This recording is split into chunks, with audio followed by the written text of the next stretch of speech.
Welcome to Brooklyn 45. In this program, I'll be chatting with a best-selling author of more than one book that you must read.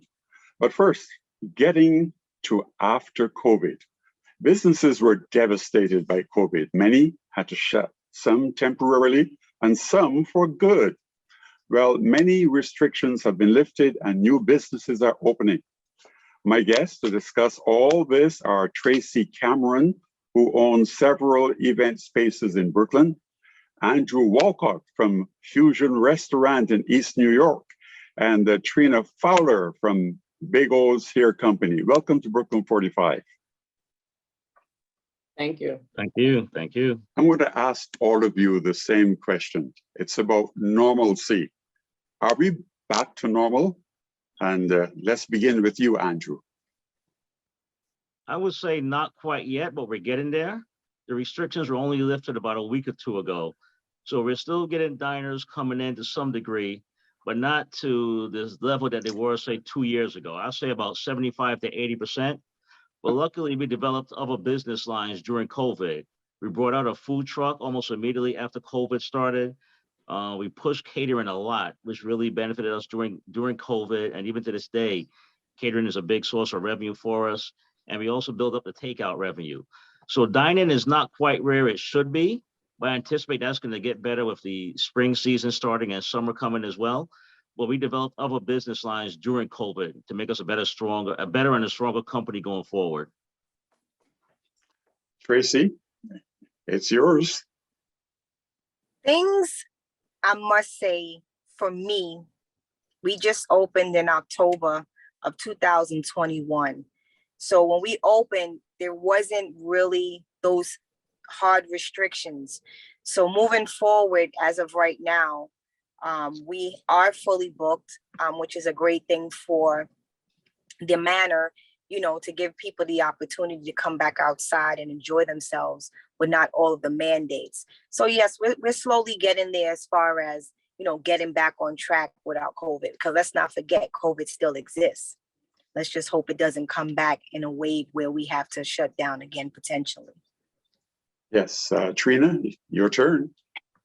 Yes, so we're in my industry, we're getting back to normal. Normal is coming along slowly but surely, because you have people that are going out more often than before that want to do, their hair and things of that nature. So it will give us an opportunity to bring on additional customers that we were losing during 2020. And so slowly but surely, we're getting back to some sort of normalcy. But we haven't gotten there yet, but we're getting there. Andrew, I'm curious about the name of your business. Why East? And is it because you were in East New York? Exactly. I mean, if you know anything about the East New York neighborhood, it's predominantly Black Caribbean and Black American. So I didn't want to create a restaurant that only appealed to one demographic. So we named it Fusion, but somebody else had taken that name. So I had to find something to make it different and unique to the neighborhood. So I called it Fusion East after East New York. And that's where the name came from. Tracey, you own not just one, but two businesses. Tell us about them and how your businesses have been affected. Well, the first business took a big effect. We started back in 2020 when COVID first hit for the first K&L Event Space, which is located on Ralph Avenue between Glenwood and Farragut. We opened up in March 1st and we had to close on March 12th due to COVID. But luckily we had a very understanding landlord who worked with us, and understanding to the point where if we're not making any money, we can't pay any. So, once it kind of eased up, we opened back up with the smaller venue. And then we kind of kept it open for small events. We had the capacity where you only can have 50 people. So that kind of worked out for us. Then we moved on to a bigger event space, which was all previously known as Tropical Reflections. It is now K&L Manor. So like I explained, we opened up in October. So we kind of opened up when things were getting back to normal. And, it for me, it's kind of normal right now because of the bookings and the overwhelmings of people wanting to get outside, wanting to enjoy themselves and have these gatherings and, you know, bring people back together. So it's been kind of good for me on the second event space. And Trina, we can see you're here, so we know what your business is.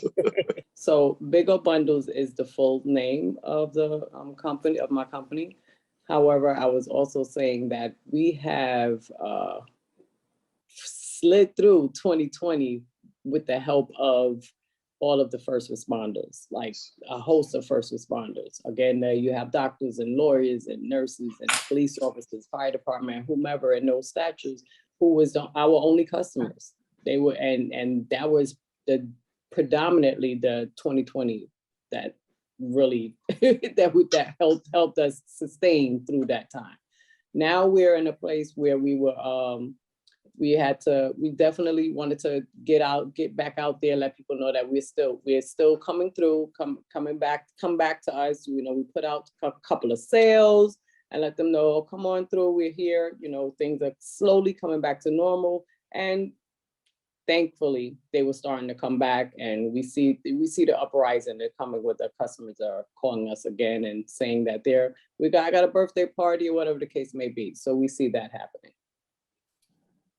Okay, Trina, Andrew, and Tracey, don't wait for me to ask you questions any longer. I want you to jump in response to anything that you hear. How do you plan to overcome the challenges? So we'll begin with you, Tracey, and then we can all jump in. How do you plan to overcome the challenges? Well, God, first and foremost, making a safe environment so that we don't endure COVID again, you know, so basically trying to just stick to some of the same guidelines to a certain extent so everyone is comfortable. You understand? And like I said, we all know that COVID is still here. You know, it's a little nervous for me because at any point in time, you know, it could come back and we can shut down again potentially. So, you know, our job right now to overcome the situation is to try to still maintain certain guidelines when dealing with multiple people at a one particular time, or a large crowd at certain different times. Well, for me, we're just getting it out there, getting the word out there, letting them know that we're still pushing through and we're still here. So that's where we are, just pushing the advertisement, and that's where we are. Well, for Fusion, we're trying to build multiple business lines. Before COVID, we relied primarily on dine-in revenue. And since then, I've really been trying to push other business lines as well. Like I mentioned, catering, which is really doing well for us, takeout, and the food truck, which can go to basically any neighborhood, any backyard party, any street, and bring in money, even if the restaurant is shut down. So really, I'm trying to build multiple business lines within the business model, just in case COVID should come back and strike us again. And we're looking to do another restaurant at some point in Brownsville, but that's still a few years off, but really trying to develop other business lines and a lot of marketing. In addition to just dine-in, we're trying to add entertainment selections nightly to encourage more people to come out and enjoy themselves and get back to their normal lives. Trina, would you say there's a new day dawning? A new day dawning? Can you see it in your foresight? I can see the day dawning coming sooner than later. I could definitely see that, you know, and us also will be adding on additional products to our brand. So, you know, there's a host of things that we're talking about behind the scenes as well to want to attract additional traffic to our brand itself. So we have a host of things that we're working on as well. Tracey, you have event spaces, and people are all pretty much bunched together, huh? And the mask requirements, is that a problem for you? And how do people feel about being in pretty much tight spaces. Okay, so like I was explaining, the second venue, which is K&L Manor, the one that's on Glenwood, it's a very large space. Okay. So a lot of times people who were potentially wanting to book at our smaller venue comes over to our bigger venue. So absolutely, I see brighter days. Every Wednesdays we have open house from 6 to 8. So when people come and they come in abundance and they're doing bookings, it's like, yeah, we see the light, So like I said, that's a much larger venue. So, people are able to spread out more than just sitting on top of each other because of the space that we have. What's a word that you would give to people who own businesses like yours and who are perhaps still struggling to recover or wondering if they should continue? What is the word that you would give to them? Let's begin with you, Andrew, and then we go to Tracey. I would say stay strong. I mean, there's always light at the end of the tunnel. I mean, things look very bleak in March 2020, but it's now March 2022 and things are looking bright for Fusion. And if we can do it, anybody can do it. So, and we're looking to expand in the very near future. So there's nothing special about us. So keep hope alive and just be strong. Good things happen to those who wait. Tracey. You got to always be positive. Whenever you have a business, it's always going to get to the point where sometimes we feel like we can't win or we're going to break or what am I going to do next? And like I said, by the grace of God, like I explained, opening up this second venue, which is as a larger overhead, we just got to always stay positive as Black people. We got to always stick together as Black people, especially when you have, like Andrew has food. We got to always support one another. She has a hairline. If we all can stay together and stick together the way other people do and other backgrounds stick together, I think that we can win. You talk about, yes, go on, Trina. Yeah, definitely remain diligent. Just continue to push because for sure you have the ups and downs of any business, but this pandemic really, put a damper on all businesses. And, like I said, what kept us floating was the first responders. So there was still a light during the darkness. You know what I mean? So just remain diligent. Just remain, like she said, positive. Just remain positive and diligent. You can get through it. There are so many people who do not want to go to restaurants, who don't want to go to event spaces, and perhaps don't want to go to hair salons. What do you say to these people to assure them that everything is going to be okay? That's kind of hard because the way the world is set up now, it's kind of hard to predict what can happen tomorrow. Like, you see, we was up and running and within a matter of time, the world was shut down.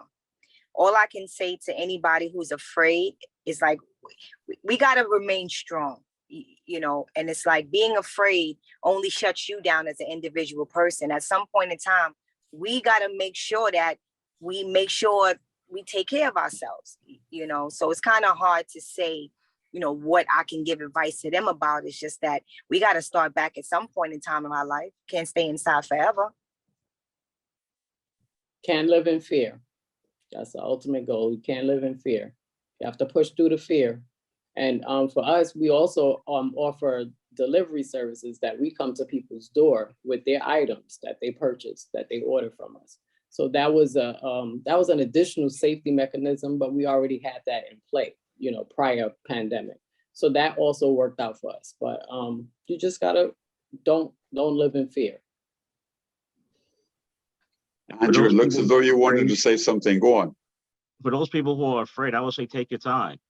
I mean, we're not going anywhere, any of our businesses. When you feel comfortable, come on out. We'll be here and we'll welcome you with open arms. But you shouldn't do anything you're not comfortable with. But when you feel comfortable, we'll be here, whether it's today or tomorrow or 5 years from now. Take your time.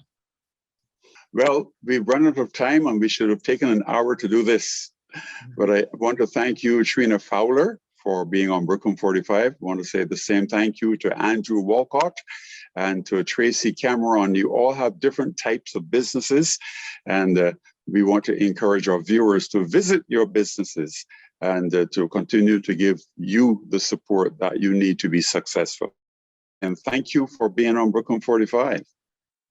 Thank you. Have a good Welcome. night. Having me. Yeah.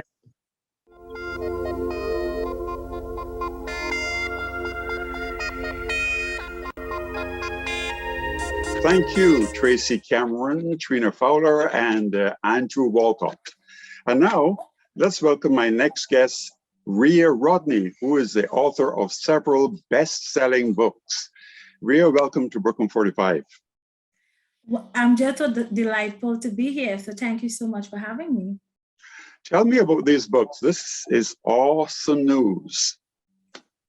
Well, I have 21 books, 15 of which are children books. And I'm also a self-publishing consultant and book coach. So some of those books are directly related to my business. But my newest book that I published last year, August, it is called The Secret Prayer of a Righteous Black Woman, The Power of a Mother's Prayer. And that particular book, it is my baby. It is a book that is co-authored by 11 other authors and Black moms like myself. So it is filled with really inspirational, heartwarming stories. So tell me about these mothers, these other persons who have worked with you in getting this book published. Well, first, I'm so thankful for the people that God have placed in my life, and particularly in this particular project. So I have moms who are educators, moms who are ministers and pastors, who are coaches, who are leaders, moms who are really doing such a tremendous work here on planet Earth, I should say, and in their community.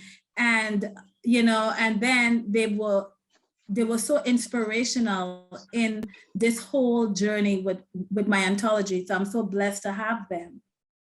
How long have you been writing? I have been writing roughly around 6 years now. And it's new. It's new, 6 years. 6 years. Why did you decide to focus on children's books? Well, that's quite a long story, so I'm going to have to condense it. But I've always had a love for children, and I've always wanted to impact their life in a positive way. And I thought to do so, I wanted to become a pediatric nurse. However, life had a completely different idea of what I should be doing. I got ill and I couldn't fulfill that dream of becoming a nurse. And I am a woman of faith and God. And God said to me, write for my healing. He said, put the love that you have for children in books. And I was very baffled because I was not a reader or a writer, but I was obedient. And that, brought out my first children book. And that book was published in 2016. It's called Juniper and Rose, Sisters First and Best Friends Forever. And then in 2017, I published 9 children books. And that was the beginning of my writing career, my coaching career, and everything. 6 years, and you have these bestsellers. So talk to me about the bestsellers. So 3 of my books, they are a series. So these 3 books in 2020, in the midst of the pandemic, later on in the year, they became bestsellers. So I was very thankful for that.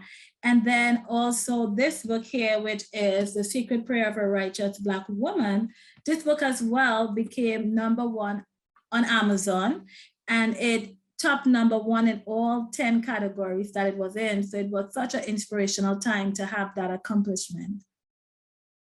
What would you say to people who would love to write? Well, for me, I believe everyone have a story. And I truly believe that we shouldn't wait for a crisis to come to write this book. Put your words on paper, trust the process, and write that book. We all have a story, and we all have an audience who are waiting for us. Believe in ourselves, believe in that story, and put it out there. You said you created a business plan. Talk about the importance of a business plan and about your business plan. It's so important with everything that we do and that we have a plan, right? Even God himself, he said, write the vision down. So it's so important to write that down. With this business, from the moment I became instrumental and I put a plan there, then I was able to truly see my business grow. And then I'm able to adjust that plan if needed. So anything we want to do in life, whether it's a business, to write a book, to lose weight, it's so important for us to put that plan, that vision onto a paper, or at least where we could see it so that we could be able to visualize it and also do what is needed so that we could get that success. How do our viewers learn more about you, and how do viewers see your books? Okay, first off, all my books are on Amazon, so it's just very easy. Go to Amazon and type in my name, Rhea, R-E-E-A, Rodney, R-O-D-N-E-Y, and all my books will show up. But you could come to my website, www.darapublishing.co, and there you'll see everything. I have my book section, and you can also see all the work that I do as a self-publishing consultant and book coach. Rhea, thank you so much for being on Brooklyn 45. We know you're going to be back again because you're going to be publishing other bestsellers. Again, thank you for being on Brooklyn 45. Thank you for having me.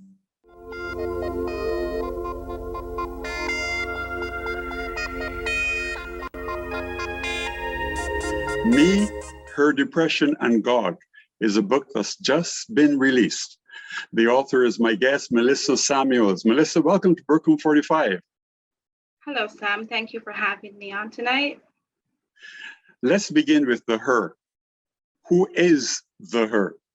Okay, so the her, in this case, is my daughter.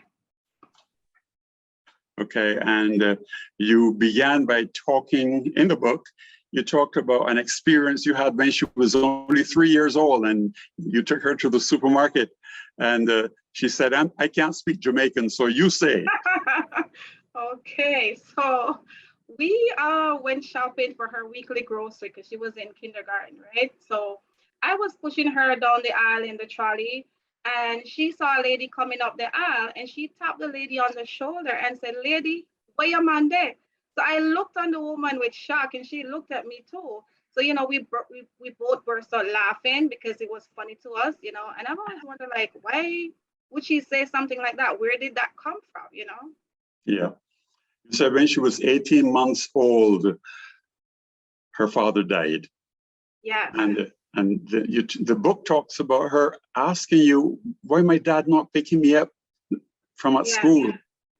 Yes. So she would see other children, their fathers picking them up, and she would question, like, "Mommy, how come my dad don't pick me up from school?" So, that was very, hurtful, tearful, because, like, what do you tell a 3-4-year-old at the time? Like, how do you explain these things? I tried my best to explain to her, your father died, but she didn't really get the full scope of it until she was like around probably 9-10. And even then, when you mention it, she would sometimes cry. You talked about the nightmare of moving to New York. What was this nightmare and the relationship with your dad? Yes, so the nightmare is really the struggles and everything that having to move from one country to another. I didn't know anyone here. It was kind of hard. Who do you turn to when there's a situation? And also living in New York, we know is not really, it's not really conducive. It's very expensive. So being, a single mother, moving from one country, didn't have support really. And, my dad was going through a lot at the time as well. So it was very hard.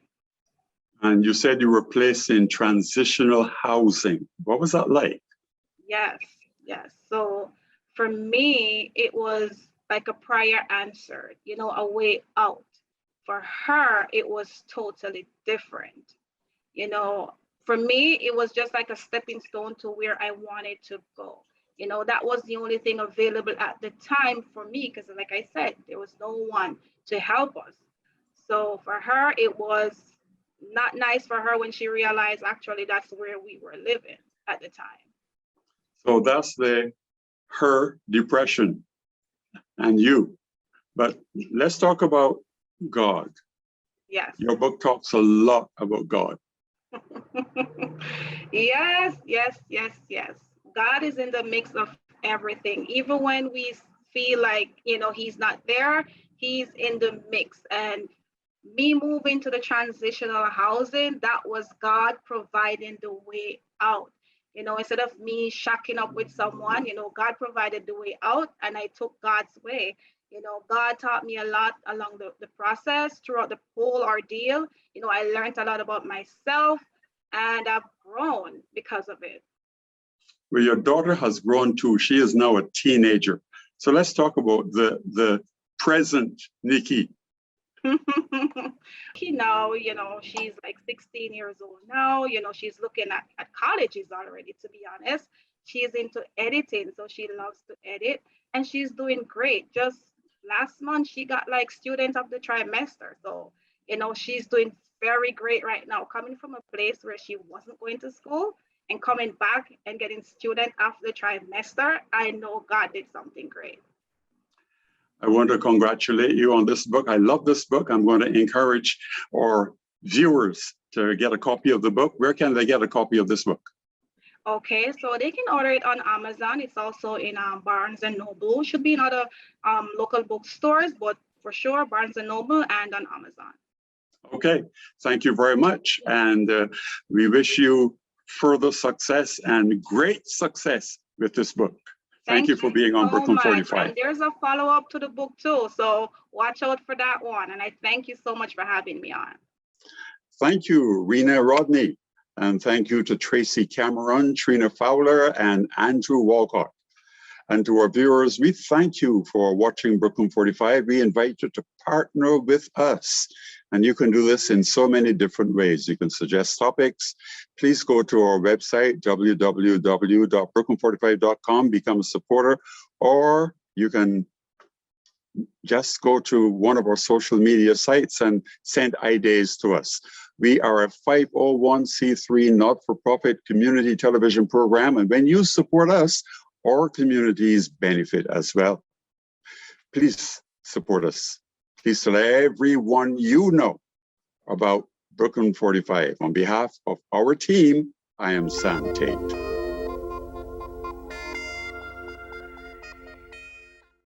Brooklyn 45 is a 501c3 not-for-profit, and we welcome your support. Check out our website, brooklyn45.com, and feel free to donate or share it with your friends and family. Have any comments or questions? Send them to our Facebook, facebook.com/Brooklyn45TV. If you have any questions or topics you think we should cover next, shoot me an email over at brooklyn45tv@gmail.com. Thank you again for watching.